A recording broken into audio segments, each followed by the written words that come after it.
오늘 하나님 말씀은 누가복음입니다. 누가복음 8장 22절에서 25절입니다. 누가복음 8장 22절에서 25절은 신약성경 104페이지에 있습니다. 하루는 제자들과 함께 배에 오르사 그들에게 이르시되 저편으로 건너가자 하시매 이에 떠나 행선할 때 예수께서 잠이 드셨더니 아침 광풍이 호수로 내리치매 배에 물이 가득하게 되어 밑에 앉으라. 제자들이 나와 깨어 이르되 주여 주여 우리가 죽겠나이다 하는데 예수께서 잠을 깨사 바람과 물결을 꾸짖으시니 이에 그쳐 잔잔하였더라. 제자들에게 이르시되 너희 믿음이 어디에 있느냐 하시니 그들이 두려워하고 놀랍게 여겨 서로 말하되 그가 누구에게 바람과 물을 명함에 순종하는가 하더라.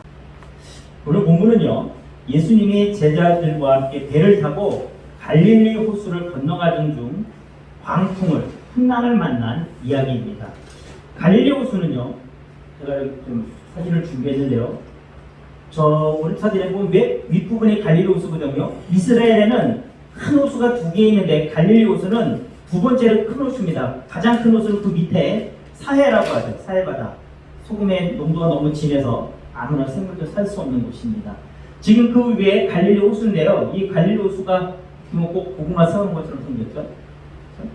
이 갈릴리 호수는요, 그 지중해 바다보다 수면이 약 한 200m 정도 낮은 호수라고 합니다. 그리고 남과 위에 아래의 길이가요 21km가 되고요, 넓이가 12km예요. 그래서 면적을 환산하면 166제곱킬로미터라고 합니다. 우리가 이렇게 166제곱킬로미터라면 전혀 감이 안 오죠. 굉장히 크죠. 축구장하고 비유를 하면 축구장 면적의 몇 배인지 아십니까, 여러분? 50배. 환산을 해보면 22,825배라는 22,825배. 그러니까 여러분, 성경에 보면 이 갈릴리 호수를요, 갈릴리 바다라고도 많이 나와요. 그러니까 우리가 생각하는 어지간한 그 작은 호수가 아니다라는 거예요. 여기 한번 옆에 사진도 보시면 이거 어떻게 보면 바다에서 꼭 육지를 향해 사진 찍은 것 같지 않습니까? 굉장히 큰 호수라는 것입니다. 그래서 이 호수는요, 수심도 약 46m 정도 되기 때문에 여러분, 일반적으로 강이나 호수를 찍을 때 이렇게 파란색이 띄는 경우는 수심이 굉장히 깊다라는 얘기잖아요. 굉장히 깊은 호수입니다. 그래서 물도 맑고 깨끗해서요, 풍부한 어종이 많은 호수였다고 합니다. 그래서 그 당시에 제자들은, 또 많은 사람들이 이 호수에서 물고기를 낚아서 살았다고 합니다. 그런데 이 호수에는요, 가끔 그 북쪽에서 불어오는 차고 건조한 바람과 남쪽에서 불어오는 그 뜨거운 바람이 딱 맞닥뜨렸을 때, 더군다나 여기가 바다보다 수면이 낮기 때문에 예측할 수 없는 광풍이 몰아닥칠 때가 있다는 거예요. 그런데 그 광풍이 얼마나 세냐면요, 모든 이 갈릴리 호수 전체를 다 뒤집을 만큼 센 광풍이 분다고 합니다. 오늘 본문은요, 지금 예수님과 제자들이 이 사진으로 보면 이쪽 가버나움 쪽에서 이쪽 반대쪽으로, 제 쪽으로 건너가는 그 상황 속에서 발생한 사건입니다. 오늘 22절에 오늘 본문의 시작은요, 하루는 이렇게 시작이 됩니다. 여기서 하루는요, 우리가 흔히 할 때 그냥 뭐 매일매일의 삶 중에서 어쩌다 하루, 어쩌다 한 날, 그런 개념이 아니라 이 하루의 의미를 우리가 알면 좋을 것 같은데요, 오늘 이 하루는요, 우리 누가복음 오늘 본문 8장이잖아요. 그 1절을 한번 봐보세요. 오늘 1절을 보면 이렇게 나오죠. 그 위에 예수께서 각 성과 마을에 두루 다니시며 하나님의 나라를 선포하시며 그 복음을 전하실세 12 제자가 함께 하였고. 여러분, 예수님이 지금 어떤 삶인 겁니까? 제자들과 12명의 제자들과 함께 다니면서 하나님의 나라를 선포하시고 그 복음을 전하시는 상황이죠. 예수님의 삶이 지금 이제 그런 삶을 살고 계신 거예요. 그런 매일매일의 삶 중에서 하루라는 것입니다. 예수님이 12제자들과 함께 하나님 나라를 선포하고 복음을 전하시던 그런 날 중에 하루인데, 그래서 오늘 본문은 제가 세 가지 주제를 갖고 한번 같이 나눠볼 거예요. 첫 번째는요, 속수무책인 인간과 태연히 주무시는 예수님입니다. 오늘 본문 23절과 24절 상반절에 보면 이렇게 나오죠. 행선할 때 예수께서 잠드셨더니 마침 광풍이 호수로 내려치매 배에 물이 가득하게 되어 밑에 앉으라. 제자들이 나와 깨어 이르되 주여 주여 우리가 죽겠나이다. 예수님 제자들 중에는요, 이 갈릴리 호수에서 어부일을 하던 사람들이 있었나요? 없었나요? 있었어요. 그러면 그들은요, 여기서 뭐 1, 2년 어부일을 한 사람이 아니에요. 어떻게 보면 그들은 평생을 자기가 일을 할 수 있는 상황이 생겨서는 아마 청소년 시절부터 이 어부일을 했을 것입니다. 오랜 시간의 경력자들입니다. 그렇다면 그들이 어부일을 하면서 이 광풍을 만난 적이 없을까요? 있었을 것이라는 거예요. 그들이 지금까지 이렇게 살았다는 것은 그들은 그 광풍 속에서도 그것을 헤쳐나오는 방법이 그들에게 노하우로 있다라는 겁니까? 없다라는 겁니까? 있다라는 얘기죠. 그런데 지금 그들은요, 속수무책으로 당하고 있는 거예요. 배에 물이 가득 찰 상황에 처한 것입니다. 자신들의 힘으로 어떻게 해보려고 했지만 할 수 없는 절망적인 상황에 그들은 빠진 것입니다. 그런데 참 재밌는 건 뭐냐면 제자들은 그렇게 정신없는데 지금 예수님은 어떻게 하고 계세요? 주무시고 계시다라는 거예요. 예수님은 배에 물이 가득 찬 상황인데도 예수님은 태연히 주무시고 계시다는 거예요. 오늘 본문에 예수님이 23절에 보면 행선할 때 예수께서 잠이 드셨더니 이렇게 나오잖아요. 이 잠이 드셨더니는요, 문법을 살펴보면 과거로부터 계속해서 자고 있음을 나타내는 거예요. 그러니까 예수님은 배에 오르시자마자 벌써 야, 나랑 가서 좀 잘 거야. 건너 도착하면 깨워라. 이런 상황이라는 거예요. 그리고 예수님은 주무시고 계셨다는 것을 알 수 있습니다. 다음에 두 번째 주제, 제자들이 예수님을 깨웠을 때 예수님은 그들을 위해 움직이셨습니다. 24절에 보면 제자들이 나와 깨어 이르되 주여 주여 우리가 죽겠나이다 한데 예수께서 잠을 깨서 바람과 물결을 꾸짖으시니 이에 그쳐 잔잔하여졌다. 제자들이 다급한 마음에 지금 예수님을 부릅니다. 같은 사건을 다루고 있는 마가복음 4장 35절에 보면요, 오늘 본문의 시작을 이렇게 얘기합니다. 그날 날이 저물 때에 제자들에게 이르시되 우리가 저편으로 건너가자. 자, 지금 오늘 본문의 시간대가 어느 때라는 거예요? 저녁이라는 것이죠. 이미구로 건너갈 때 그들이 광풍을 만났을 때는 밤이 어두웠을 때였을 것입니다. 반대자 제자들은 더욱더 무서웠겠죠. 제자들의 부름에 일어나신 예수님께서 어떻게 하십니까? 바람과 물결을 어떻게 했다고 나와요? 꾸짖으셨다고 나옵니다. 여기서 꾸짖으셨다는 언어를 살펴보면요, 왕이 종에게 명령하는 명령어입니다. 누가 누구에게요? 왕이 종에게 명령하는 명령어. 그러자 바람과 물결이 어떻게 됩니까? 잔잔해졌다고 합니다. 그들의 문제가 해결된 것입니다. 여러분, 우리의 삶 속에서도요, 이런 고난의 순간이 오면 우리는 예수님을 찾죠. 우리는 하나님께 기도합니다. 근데 우리가 늘 기도하면서도 우리 마음 한구석에는 늘 궁금한 것이 아마 한 가지 있을 겁니다. 저는 그랬어요. 뭐였냐면, 왜 하나님은 다 알고 계신데 우리는 굳이 기도해야 할까? 여러분 그런 생각 안 해보셨어요? 분명히 누가복음에 보면 우리의 머리칼까지도 다 세고 계신 하나님이신데, 우리의 모든 어려움, 우리의 모든 필요를 다 알고 계신데 왜 우리는 기도해야 될까? 여러분, 기도가 기독교만 하는 것인가요? 기독교만 기도합니까? 아닙니다. 모든 종교는 자신이 섬기는 신에게 다 기도합니다. 자신의 문제 해결을 위해서, 소원 성취를 위해서 다 기도합니다. 그런데 기독교의 기도는 다른 종교의 기도와 다른 점이 있다는 거예요. 뭐냐면 기독교의 기도는 기도를 통해서 내가 원하는 것을 얻기 위함도 있지만 주 목적은 그게 아니다라는 거예요. 기도를 통해 하나님의 뜻을 깨닫고 그것을 이루는 데 내가 순종하기 위한 것이라는 거예요. 가장 중요한 것은 뭐냐면 하나님과 내가 교제하기 위해서 기독교의 기도는 하는 것입니다. 여러분, 하나님과 내가 친밀함을 더하기 위해서, 하나님과 내가 좀 더 깊은 관계를 맺기 위해서 우리는 기도하는 거예요.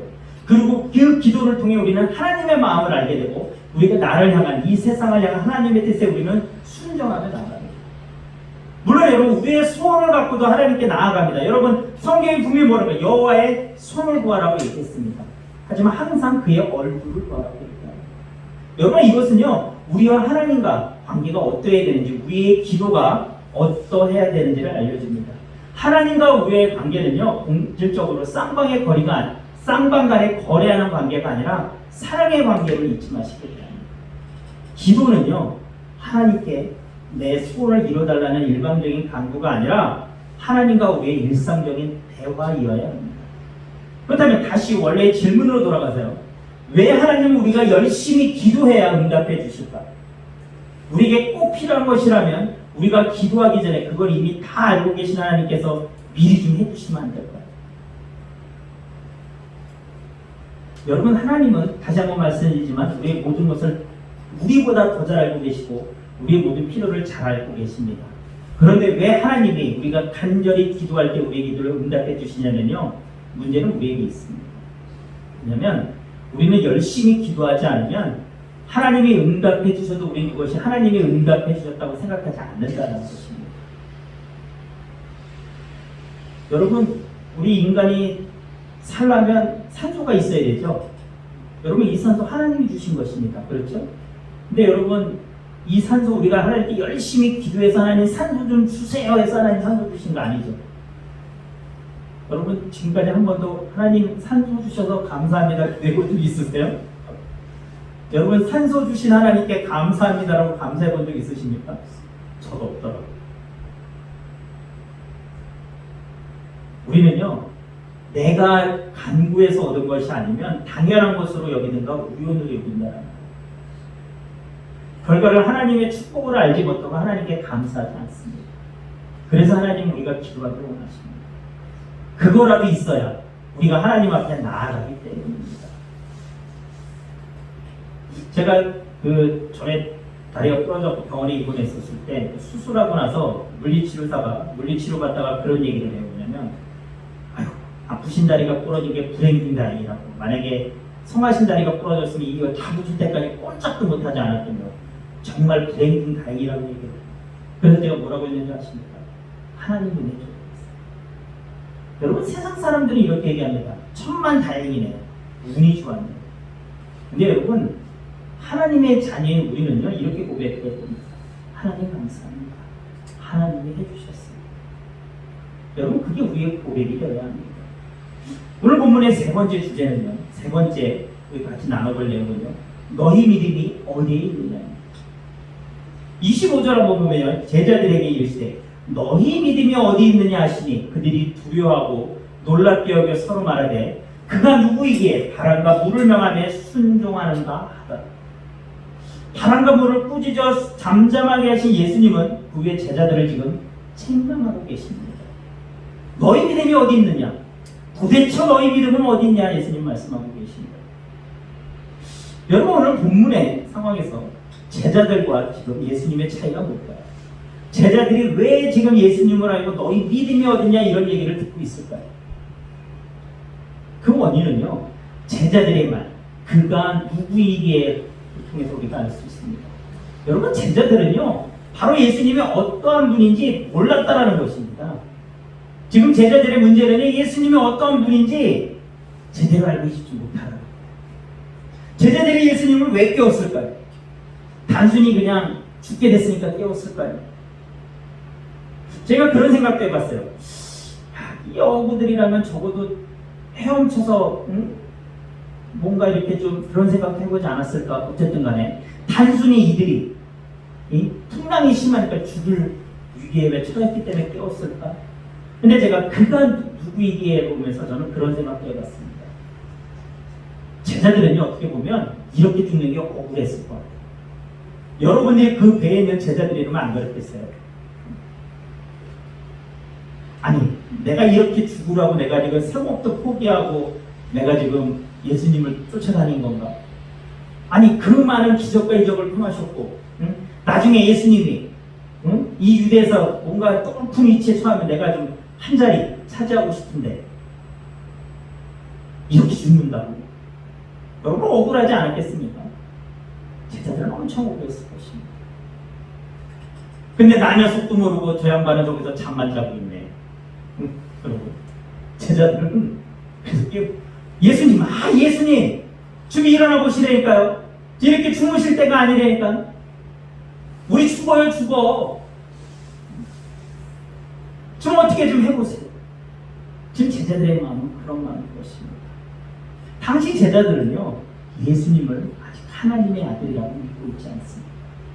그들은 예수님을 단순히 선지자 중에 한 분이거나 자신들의 어떤 야심을 채워줄 수단으로만 여기고 있는 것입니다. 예수님이 온 천지를 창조하신 하나님의 아들이심을 그들은 아직 모르고 있습니다. 그분의 말씀에 온 천지가 진동하고 복종하는 것을 제자들은 알지 못하고 있습니다. 그것이 제자들이 지금까지 예수님과 함께 다녔으면서 또 예수님과 같은 공간에 있으면서도 풍랑 속에서 두려움을 나눴던 근본적인 이유입니다.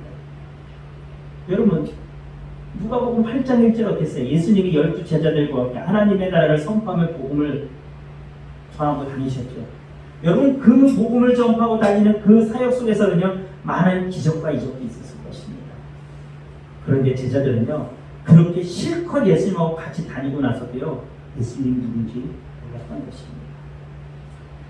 예수님은요, 제자들에게, 그리고 오늘 저와 여러분에게 너희 믿음이 어디 있냐고 말씀하십니다. 우리의 믿음이 어디에 있어야 합니까? 갈라디아서 2장 20절을 우리 한번 같이 보도록 하겠습니다. 우리 같이 읽도록 하겠습니다. 내가 그리스도와 함께 십자가에 못 박혔나니 그런즉 이제는 내가 사는 것이 아니요 오직 내 안에 그리스도께서 사시는 것이라. 이제 내가 육체 가운데 사는 것은 나를 사랑하사 나를 위하여 자기 자신을 버리신 하나님의 아들을 믿는 믿음 안에서 사는 것이라. 우리의 믿음은요, 내 안에 살고 계신 예수님께 있는 것입니다. 나를 위해 자신을 버리신 하나님의 아들이신 예수님을 믿는 믿음으로 우리는 살아가고 있는 것입니다. 요한복음 14장 20절은 또 이렇게 얘기합니다. 우리 같이 읽겠습니다. 그날에는 내가 아버지 안에 너희가 내 안에 내가 너희 안에 있는 것을 너희가 알리라. 요한계시록 3장 20절도 같이 한번 읽어볼까요?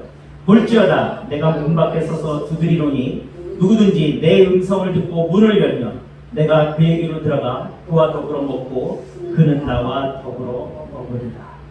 오늘 본문의 사건은요, 이런 예수님이 누군지도 몰랐던 제자들, 같이 다니면서도 정말 예수님이 하나님의 아들이신지 깨닫지 못했던, 그래서 예수님께 도대체 너희 믿음이 어디 있느냐라고 책망받았던 그 제자들의 믿음을 조금씩 성장시켜 주시는 하나의 사건입니다. 하나님의 섭리가 있었던 사건임을 우리는 알 수 있습니다. 여러분, 이것은요, 한 사람이 온전한 하나님의 자녀 그리스도인이 되기까지는 시간이 필요함을 알 수 있습니다. 여러분, 한번 생각해 보세요. 여러분들의 신앙이 5년 전과 지금이 동일하십니까? 성장했을 것입니다. 3년 전과 지금이 동일하십니까? 조금씩 더 성장하셨을 것입니다. 작년과 지금이 동일하십니까? 성장하셨을 것입니다. 여러분, 우리의 신앙은요, 내가 하나님 안에 거하려고만 한다면, 내가 날마다 하나님 앞에 나오면 여러분, 우리의 믿음은 성장합니다. 하나님이 여러 가지 방법으로 우리의 믿음을 성장시켜 주십니다. 그럼 우리는 어떻게 하면 될까요? 우리의 삶 속에서도 여러분, 예수님은 늘 함께 계십니다. 그리고 그분은 우리의, 저와 여러분들의 주님이시고 구세주이십니다.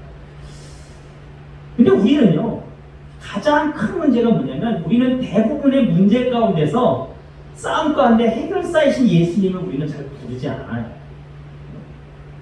그리고 대부분 우리의 선택은요, 최선의 선택이 아닌 차선을 선택한다는 것입니다. 즉, 다시 말해서 하나님의 뜻을 따르기보다는 내 생각에 가장 좋게 여겨지는 대로 우리는 결정하고 행동할 때가 대부분이라는 것입니다. 때로는 연약함으로 인해서 너무 힘들고 아파서 하나님의 뜻이 이게 아닌지 내 마음에 성령의 감동을 주시는 가운데서도 우리는 그것을 선택하지 않고 당장 내 눈앞에 보이는 유익을 선택할 때가 우리는 있습니다. 그런데 여러분들이 만약 삶 속에서 정말 그런 선택을 하셨다면, 근데 그것이 내 마음을 아프게 하는 상황이지만 당장은 내 믿음이 연약해서 그런 선택을 했다면 여러분, 그것 또한 감사하시기 바랍니다. 그리고 반드시 이렇게 기도하시기 바랍니다.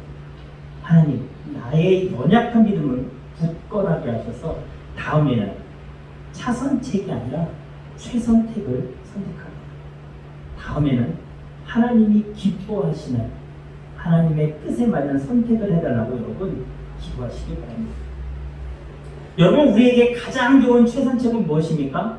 우리 삶의 문제 속에서 오늘 제자들이 예수님을 불렀던 것처럼 우리 또한 예수님을 부르는 것입니다. 제자들은 여러 가지 이유로 예수님을 불렀습니다. 여러분, 우리가 예수님을 부를 때도 아마 우리 속에서는 오늘 제자들과 같이 여러 가지 마음이 섞여 있을 것입니다. 하지만 여러분, 예수님은 제자들의 그런 마음을 너무나 잘 아셨지만 그래도 응답하셨다는 것입니다. 그리고 일어서서 바다와 물결을 꾸짖으시고 제자들을 그 어려움 속에서, 그 고난 속에서 건져주셨다는 것입니다. 여러분, 그 예수님은 오늘도 저와 여러분들에게 동일하게 역사하십니다. 우리가 예수님을 부르기만 한다면 예수님은 그래, 내가 여기 있어, 내가 함께 할게, 야 걱정하지 마, 내가 다 해결해 줄게. 예수님은 말씀하십니다. 로마서 10장 13절은 누구든지 주의 이름을 부르는 자는 구원을 받으리라. 여러분, 이 구원은 우리의 영혼의 구원이기도 하지만 여러분, 우리 삶의 모든 부분의 구원이기도 합니다. 예수님과 함께하는 우리 삶의 모든 것은 여러분 세워집니다. 세상의 것이 아니라 하나님의 것들로 여러분 채워져 갑니다. 그러면 여러분, 우리의 영혼뿐 아니라 저와 여러분의 모든 삶 속에 여러분 구원의 역사가 일어나는 것입니다. 그런 구원의 역사의 삶, 예수님과 함께하는 삶, 예수님을 부르는 삶을 사시기를 주님의 이름으로 축원합니다.